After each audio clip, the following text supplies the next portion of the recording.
मोदी अजितदादांचं ऐकत असतील तर त्यांनी जनतेचे प्रश्न मांडावे। अजित पवारांनी मोदींकडून आरक्षणाचा प्रश्न मार्गी लावावा। अजित पवारांच्या टीकेवर सुप्रिया सुळेंनी हे उत्तर दिलंय। राज्यातील शेतकऱ्यांची सरसकट कर्जमाफी करावी असं देखील सुप्रिया सुळे यांनी मागणी करताना म्हटलंय। आपण सगळेच आपल्या काही जे प्रश्न आहेत ते आपण दादा दरबारी मांडूया की दादांची च्या थ्रू जर मोदीजी आणि अमित शहाजी सगळ्या गोष्टी करत असतील तर हे मी मनापासून त्याचं स्वागत करते आणि अतिशय विनम्रपणे महाराष्ट्राच्या मायबाप जनतेच्या वतीने दादांना विनम्र विनंती करते की त्यांनी महाराष्ट्रात सरसकट कर्जमाफी करून घ्यावी। आपल्या शेतकरी प्रचंड अडचणीत आहेत। तर प्रत्येकाला लोकशाहीत बोलण्याचा अधिकार आहे असं सुप्रिया सुळे म्हणतात। शरद पवारांवर टीका केली की हेडलाईन होते असं देखील सुप्रिया सुळेंनी म्हटलंय। अजित पवारांच्या टीकेवर सुप्रिया सुळेंनी हे खरं तर उत्तर दिलं।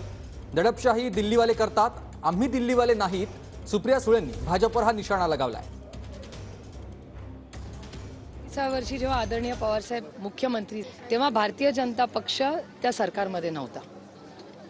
ती वेगळी चुली काँग्रेसमधले अनेक लोक त्यांच्याबरोबर होते, पण त्या सरकारमध्ये भारतीय जनता पक्ष नव्हता 38 वर्ष। हे बघा, माझ्यासाठी ही लोकशाही आहे, त्याच्यामुळे प्रत्येकाला मन मोकळं करायचा बोलायचा अधिकार आहे। दडपशाही दिल्लीवाले करतात, आम्ही दडपशाहीवाले नाही। आदरणीय पवार साहेबांवर गेले 60 वर्ष टीका केली की हेडलाईन होतेच, त्याच्यामुळे त्याच्यात काही गैर नाही आणि लोकशाही आहे, प्रत्येकाला टीका करायचा अधिकार आहे असं माझं प्रांजळ मत आहे।